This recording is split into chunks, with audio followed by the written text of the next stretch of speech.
So this week we'll be reviewing the 2019 horror, The Curse of La Llorona. Now I'm pronouncing that wrong. I've just called it like La Llorona this entire time. I have no idea how it's pronounced properly. Maybe we can put a disclaimer here. We're really sorry that we're going to be mispronouncing it. And I saw one of the reviews, it was like, this is going to be the most mispronounced movie name of 2019. I was like, yeah.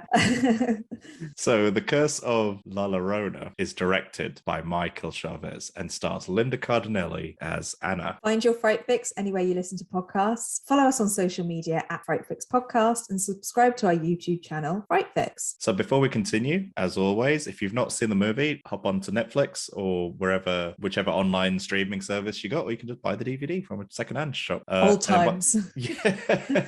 And then once you've done that, just pop on back. So, in 1970s Los Angeles, a social worker named Anna suspects child endangerment when a mother locks her children away from her. Ignoring the eerie warning signs that her own children will be next, Anna must protect her family from the curse. Their only hope to survive La Llorona's deadly wrath may be a disillusioned priest and his practices to keep evil at bay. Ooh. So, what did you think? Well, I mean, it was quite hard for me to get out of the Halloween vibe that we've been in for the last kind of almost month. So we don't have anything to fall back on.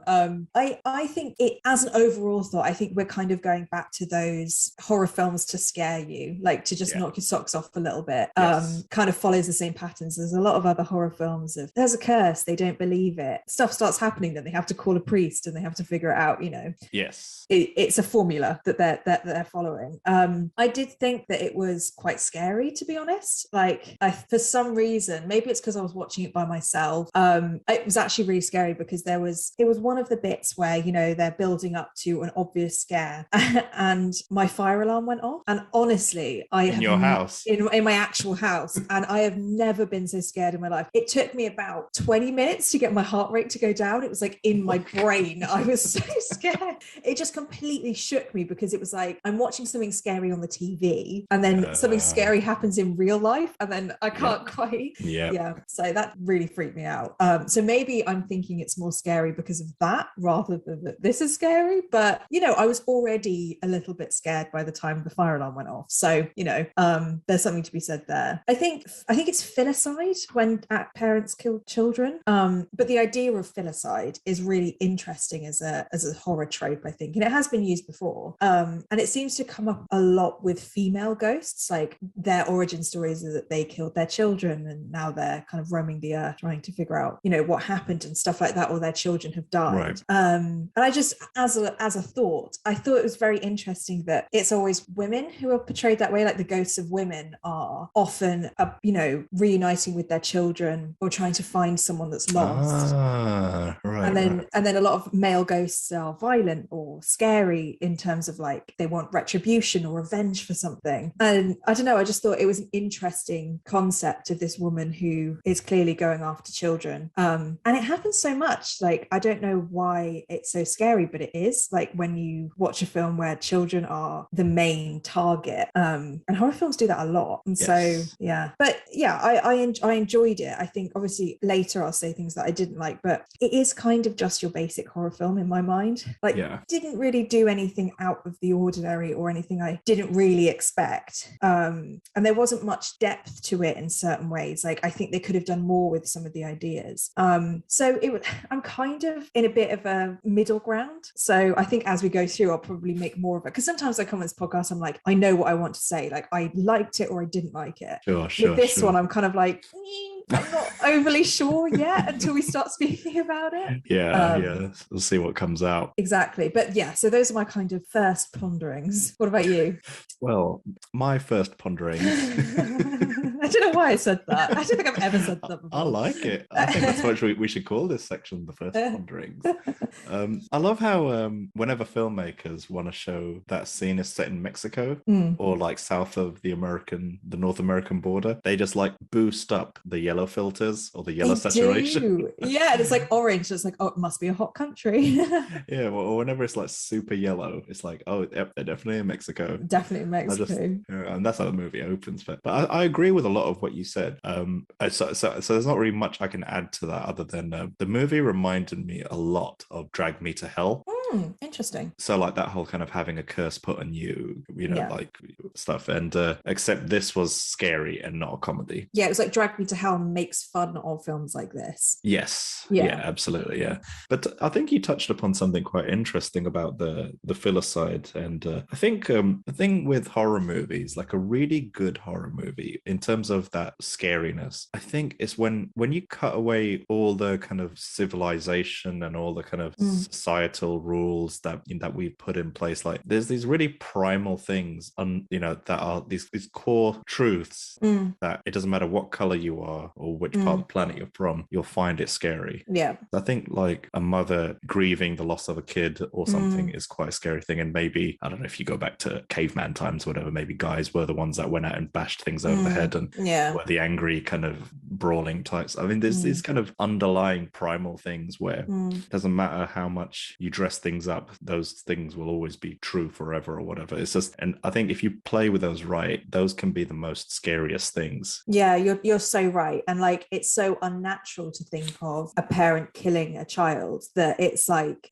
it's so scary because it's unnatural. Like I was just gonna say, like I said before, I mean, I'm sure there's probably studies on why loads of horror films choose to have the children to be the targets and the victims and have that kind of innocence about it, about the children. And yeah, you see that again here of trying to protect children from the ghosts. Yeah, absolutely. It's like this kind of stuff was scary like 10,000 years ago, and it'll be scary in 10,000 years time. Yeah. I mean, even if you made this movie, even if you told the plot of this movie orally and you passed it down, I'm sure it'll gain a life of its own. But just the core of it is a very terrifying concept to any mother or any parent or whatever. Well, I mean, the Curse of La Llorona is such an old folk tale in kind of like Mexican and Latin history that, like, I guess, yeah, it has been around for so long. And I've heard of this, before in different kind of stories and stuff. And when you boil it down to like a curse on your own children, like even if you took away the horror aspect of it, and this was just a film about a woman trying to save her children from something,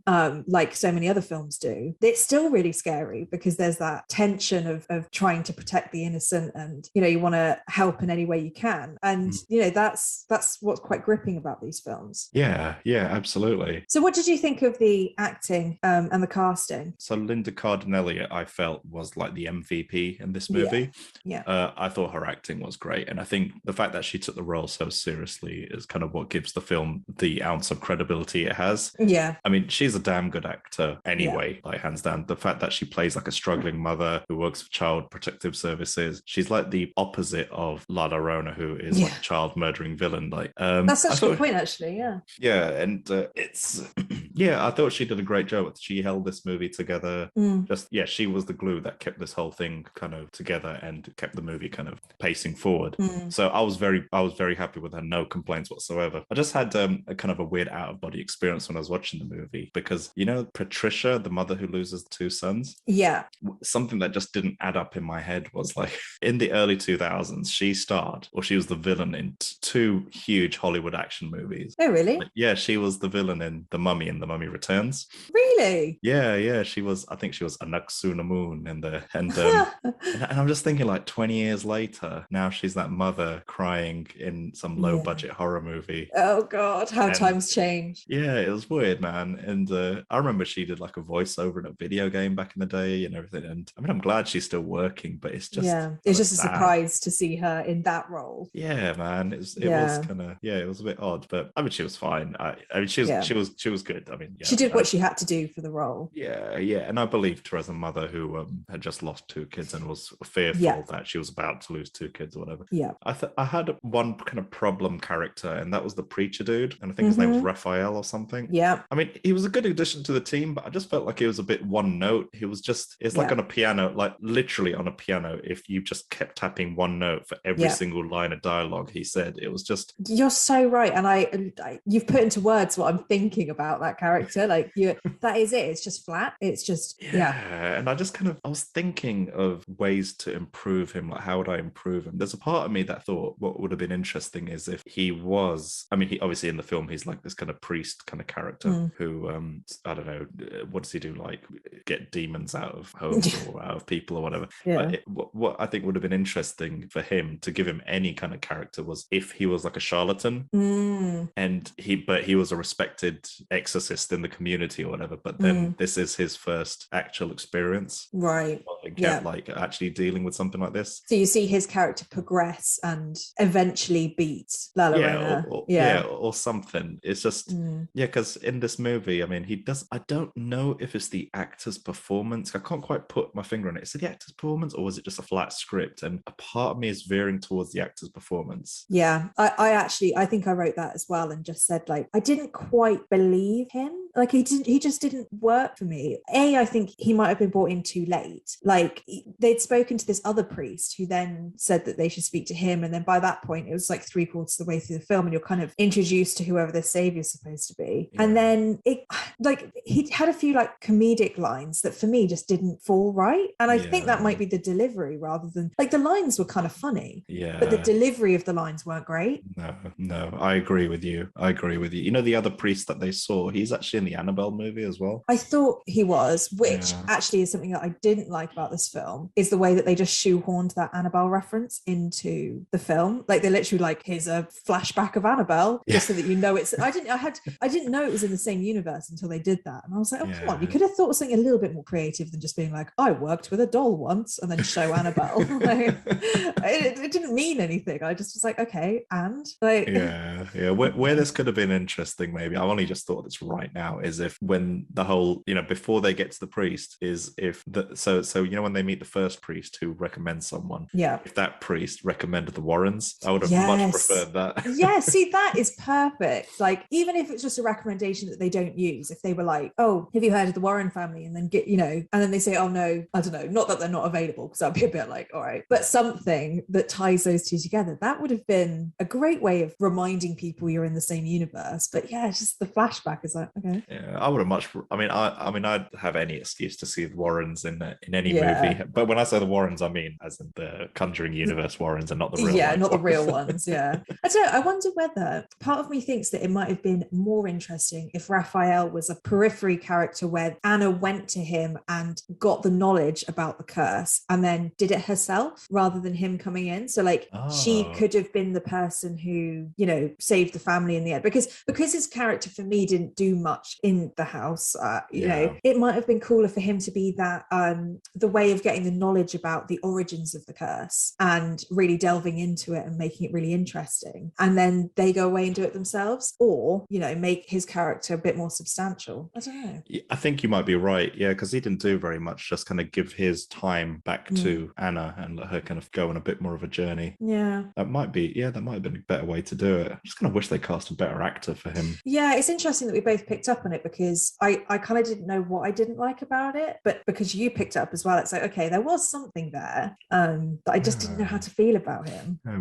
Did you have any other thoughts on the casting or in the performances in the movie? Well, very similar to you. I really like that Linda Cardellini is the main character. Like I've seen her a lot as supporting actors, and she just shone in this, and I really believed her as a mother, like you said. The only thing I wanted to say, and I understand that child actors, it's really hard to get right, because obviously they're children. I don't want to, you know, so I think they did a really good job overall. I just think there were a few bits where the two kids, the daughter and son of Anna, didn't seem scared enough, and it kind of bugged me. Like, you know, the scene where the daughter's by the swimming pool and she opens her umbrella, which I thought was a really cool idea, of her like opening the see-through umbrella, and like behind the umbrella is La Llorona.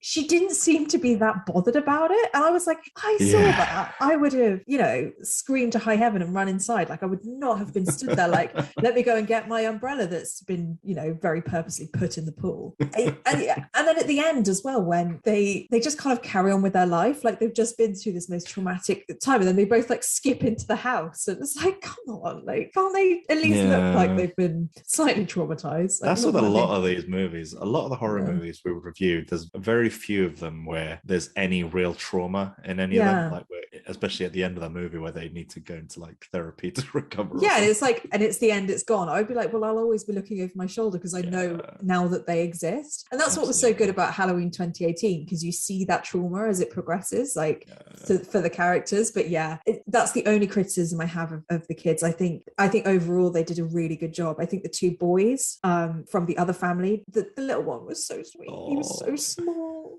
I think they did a really good job. They looked really scared. They did a good job, yeah. The fact that we find them first cowering at the bottom of a cupboard. Yeah. But obviously I don't want to say that child actors have done a bad job, because they did do a good job. It was just a few bits that I was like, so tell me about your favorite scenes or favorite moments in the film. Yeah, I mean, I had quite a few like little moments that I liked. I like the concept of using La Llorona. It's kind of like a thing I like and I didn't like the crying. I thought was really cool. You always know when she's going to appear because you hear this crying, and it's very eerie and creepy, and she's dressed in white and she moves in kind of odd ways, and the backstory of it, like she has a story, is really interesting. But on the flip side of that, I know that the Curse of La Llorona is such a massive folk tale in real life, that I wish they'd done a bit more with it. Like they would have told, even maybe it could have been a few more stories or just a few more anecdotes, or delve a little bit into the curse a bit more, because even I know from like my very minimal experience of listening or reading or watching stuff about this, there is a lot more to her, and it just would have been nice for her to be a bit more central. I'd never even heard of the character before, or the story before. I've heard it from creepypastas basically. Sure. And that it is this idea that if you're not good, La Llorona will come and get you.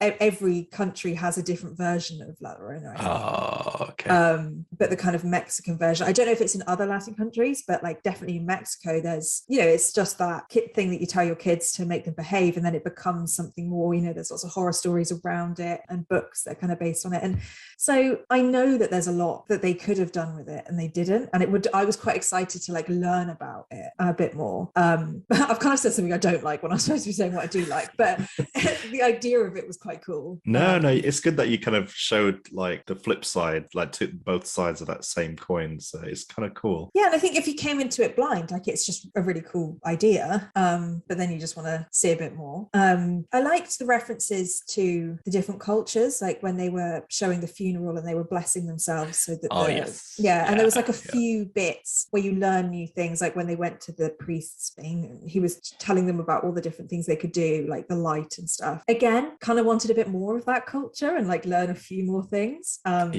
you're going to go down that road, why don't you just like talk about it a bit more? Absolutely. This felt like the first horror movie we've reviewed on this channel where it felt like we were touching upon a world that was not just some place in America. Yeah, exactly. Yeah.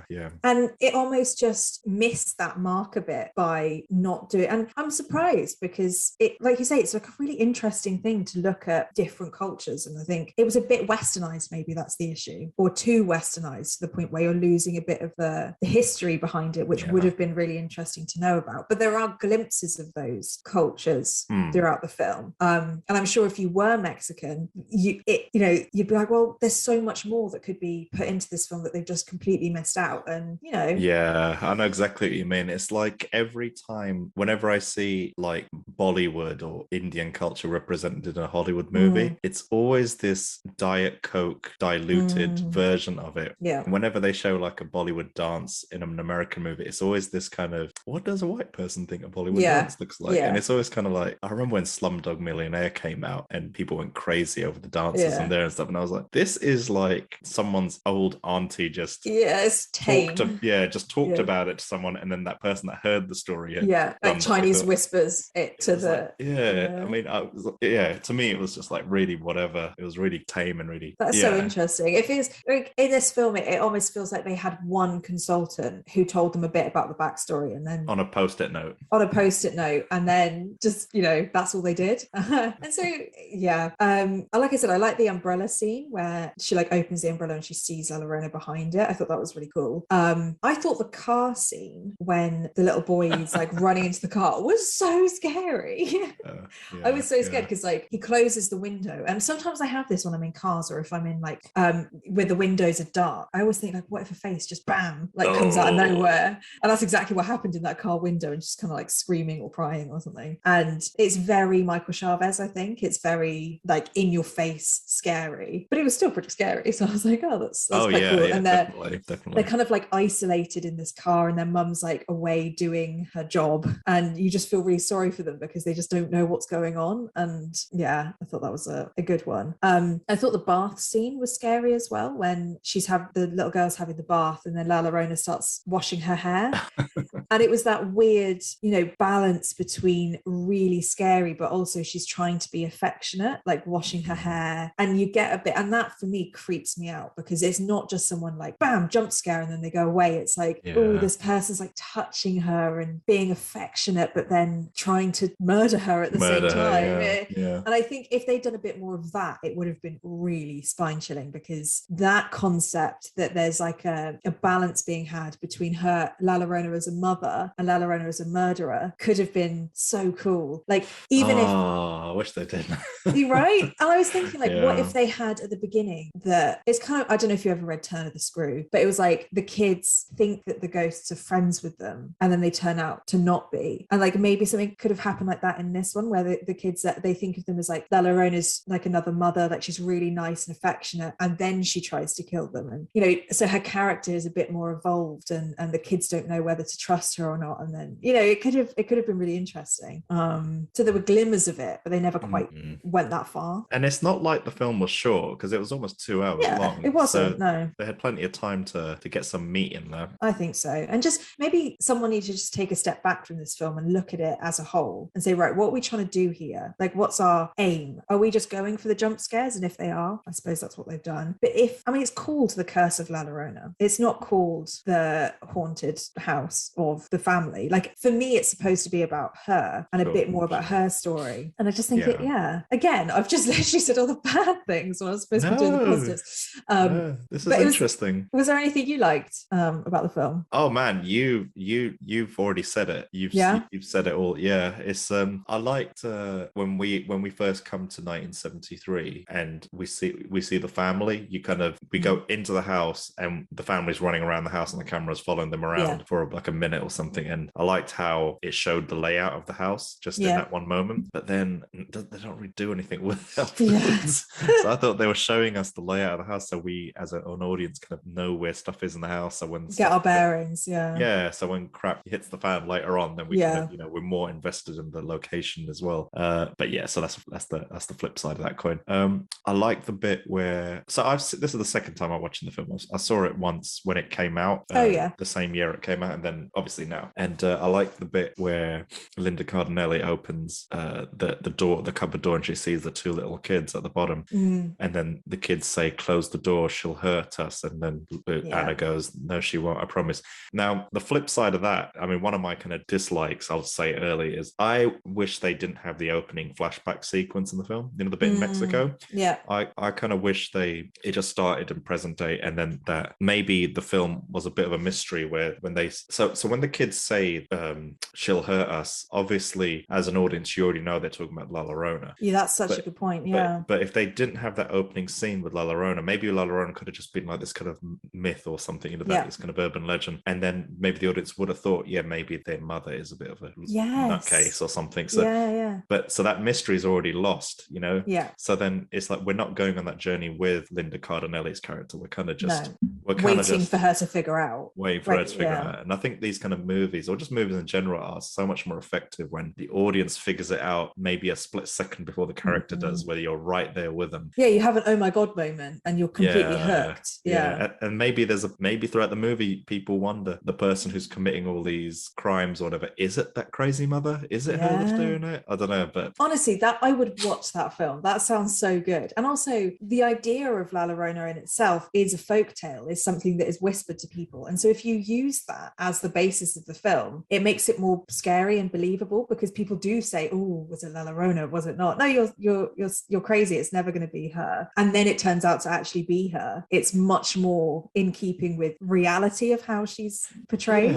Yes. I mean, it's easy for us to, every episode, me and you are always improving on movies or what we think they should have done better. But I suppose when you're in there, you don't know. But then as you said a minute ago, like sometimes you just have to take a step back and look at it, and maybe the filmmakers were too far along in the process, and I don't know. I think you're right though. Like, I don't know if I want to big us up, but I feel like our films would be great. Oh, absolutely.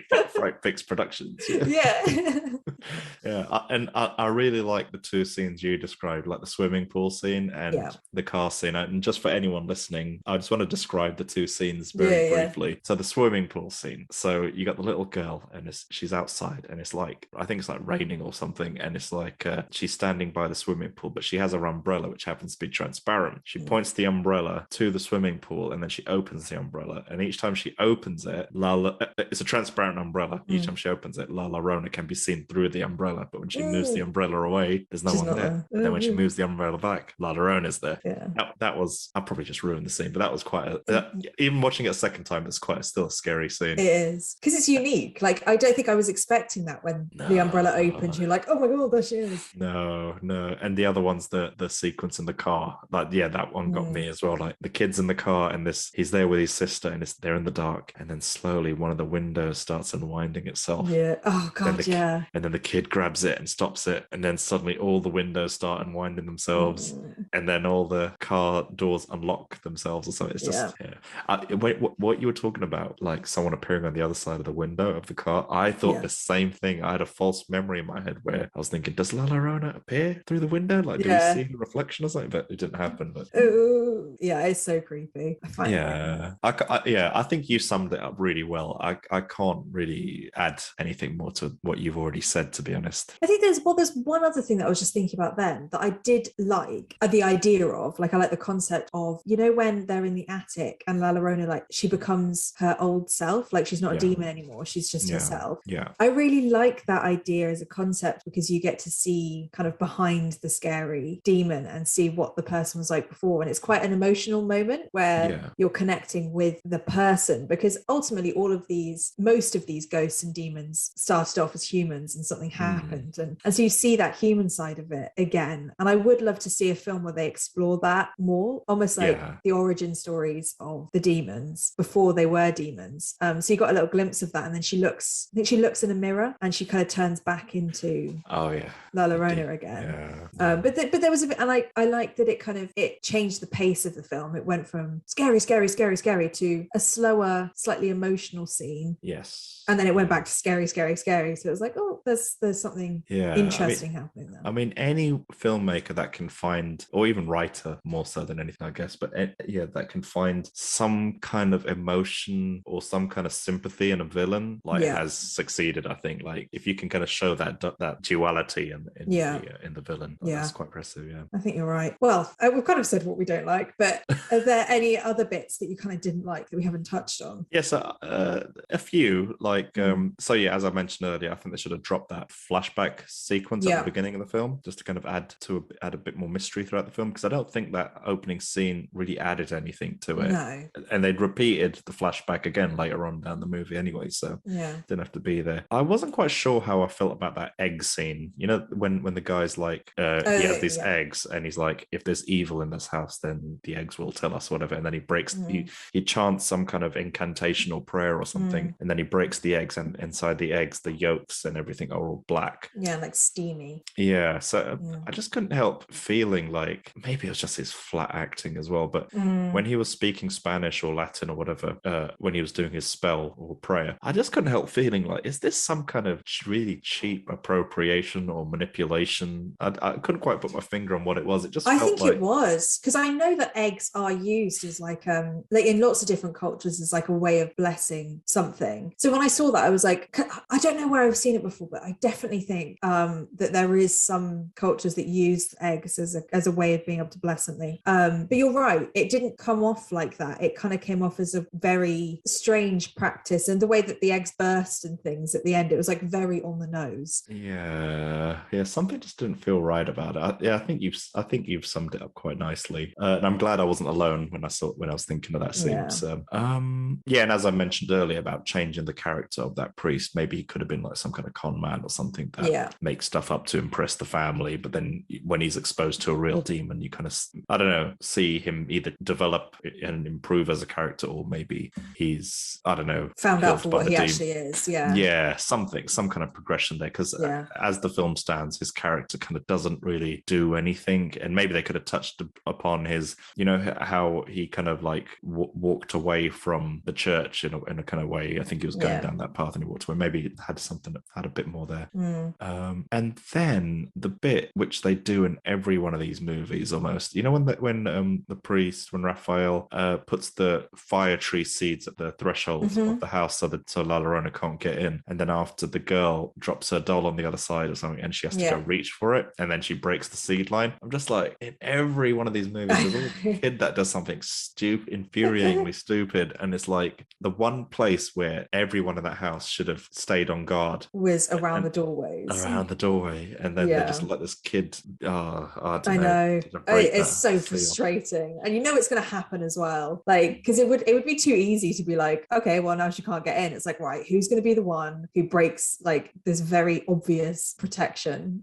Yeah, it would have been nice if in the film the kids, obviously they'd both experienced La Llorona, so they know what the stakes are. Yeah, and maybe have kids that actually have a bit of common sense. I mean, I know kids aren't like super intelligent, but at least kids can still have common sense. And it would have been nice if that seal was broken, or if La Llorona got into the house a different way. Like, so it's so something where the audience would feel like, I didn't even think of that. I didn't, you know, just something a bit more like something, a genuine accident or something. Yeah, or La Llorona kind of tricked her, because I think La Llorona is the one that put the doll outside. Oh yeah, that's right. I think that was, but she could have tricked her more and even tricked us as well and be like, oh my god, it was La Llorona the whole time, like whatever she did. But it was, you're right, it was just obvious that was going to happen. Yeah. Did you have any more dislikes? Only a few things. I mean, overall, what I disliked about this film was that it didn't seem to do anything that hasn't been done before. Like, there's a curse, she doesn't believe it, then she does something that means it comes to her, then they figure out that it's the children of the prey, it's attached to the children, not the house. You know, they do that all the time, like, it's not the house, it's the children. You've got this kind of witch doctor type that people don't trust, and they end up being the person who saves them, and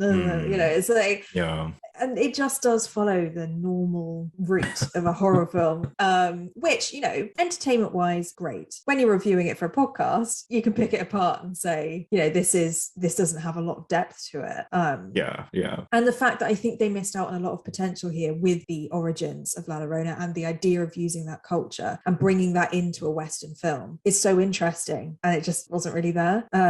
The other thing, and I don't know how you felt about this scene, but I was a little bit disappointed with the trap that Raphael set. So, you know, where he made them light all of those candles. Yes. And then because he was like, La Llorona doesn't like light or something like that. So they cover the house in candles, and then straight away La Llorona just blows them all out. Straight away, yeah. And it's found out that Raphael was actually kind of setting bait, like using them as bait to get La Llorona out. Yeah. Part of me was like, maybe it was the acting again, but it didn't quite land as like, oh my god, he tricked them, because I don't know anything about this guy. He's literally just come in. He wasn't in the film. Like, if the Warrens did that, I'd be like, what's happening? Like, why? You know, but for me, I was like, all right, he tricked them. It's good. I think you hit the nail on the head. We don't know anything about him. There's no emotional connection between us and him. Like, we're not rooting for him in any way. No, we don't trust him. And if he is supposed to be like this bad boy character that doesn't play by the rules and doesn't care about hurting people, that's not what he played. Like, that's not the role he played. No. So it was just confusing, that whole idea, because I did write, like, why would they light all of those candles for them to be blown out instantly? But then you do find out later that it was part of the trap. And I thought, why use candles? Why not use like electric lamps? Just turn the lights on. Just turn the lights on. Keep the lights on, for goodness sake. Stay right by the fuse, and then if it ever goes out, turn it back on again. But yeah, that's kind of it. I mean, for my dislikes. Yeah. So what would be your Fright Fix rating for The Curse of La Llorona? Curse of La Llorona. I feel like I should give them an extra point because of our mispronunciation. Yeah. Well, I mean, for me, like I said at the beginning, this film was right on the edge of, like, I did enjoy it, but also it didn't leave me with anything. I'm not sure I would recommend this film to anybody. I think Michael Chaves is part of this universe and he wanted to stay within that universe. And I think we have a running theme of any films that are in the Conjuring universe that don't have the Warrens in them, we tend not to like as much. And it feels like, because like The Nun was an example of us being like, well, it was good, but then the Warrens weren't in it, so it's a bit... Sure. And I think this is kind of the same thing. Like it's on the periphery, it's on the edge of those Conjuring films. It has a really great production value. The scenes, the props, the camera work, I thought were really good for this kind of film. So it's really high budget and really well made, but the story just wasn't there. And I was really excited to do this film because I wanted to learn about this. And that's, I left it going, okay, it's just another one of those horror films. Sure. That doesn't stop me enjoying them because I love horror films, but it doesn't leave me thinking, wow, they've done something with this that I've learned from, and I've, it's made me think differently. So I think I'm probably going to give this I might have to go right in the middle and go for 5 out of 10. Oh, okay. Yeah, because I don't think it's a bad film. Sure. I just don't think it's a good film, and therefore it's bang in the middle. Fair enough. What about you? It's a bit of a weird one. Like, I had a good time with this film, and I think it's got a simple story. It's easy to understand, and it's a fairly easy watch, and it's well acted, other than a couple of characters. Yeah, and it's one of those films where the scary scenes are genuinely scary. So it's like they knew what they were doing with some of those scary moments, and it's just I thought La Llorona's character design was really good, and I thought she was effectively used in those scary moments. Yeah, and the film's horror is done in a way that only kind of like James Wan's friends can seem to do, because it's from that group of filmmakers, isn't it? And only they seem to be able to know how to do that those scares that make you jump out of your seat or kind of like have you on the edge a little bit. I loved Linda Cardellini in this movie. Like, her back must have been broken from really carrying this. Yeah. And despite the fact that this is the second time I've watched it, and I still had a good time with it, it's just what the film's missing is like this kind of heartbeat or this kind of emotional core, like where any good movie, when you come back to it, it makes you feel something like watching an older movie like Forrest Gump or something. Every time I watch that movie, I feel stirred on the inside, even though I know what's going to happen each and every time. Even a movie like Titanic or something, like I've watched that film 1,000 times, but each and every time I keep thinking they're going to miss the iceberg. Come on, they can miss it. They can miss it. And I think that's like the sign of a good filmmaker, it's just when a film is put well together, it's put well together forever, and it's just like that in eternity. I presume like how if a book is written well, it's written well forever. Yeah, but with this movie on a second viewing, it just felt like a very hollow experience. And I mean, I still enjoyed it. I still had a good time. I still watched all of it, but I think this may be the last time I watch it. And Linda Cardellini, as amazing as she is, just could not drag me back from that edge, sadly. So I was hovering between two numbers, and I think I'm probably going to go for a 4 with this one. Yeah, I think that's fair. I was kind of going between 4 and 5 for this as well. Like, I feel like from the last episode, which was the first time that we completely disagreed on a film, to this one where we basically completely agreed on the film, it feels like nature's healing. We're back on track. It's weird because coming into this recording, I was going to give this a 6, and then after talking it through with you, I've gone down from a 6 to a 4 in my estimations. To be honest, I kind of went in with this like I have no idea, because I kind of just don't have a feeling either way. So it's a shame, but I think you're totally right with the idea of it being a bit hollow. Like that for me, you can have fun with it, you can get scared. We've had quite a few films where it's like, watch this with friends when you're chatting in the background, having popcorn, not really watching it, not saying, oh guys, wait for this part, this bit's like really interesting. You just want to get a bit scared, and sometimes that's what these films are for. So I think I'll kind of bang in the middle, bang average horror film. Still enjoyable, but like you say, not something you're going to watch again. We hope you enjoyed this week's Fright Fix. Join us next week as we explore a new horror film. If you have any suggestions of movies you want us to cover, contact us on Instagram or Twitter, or you can email us at podcast@frightfix.com. See you next time.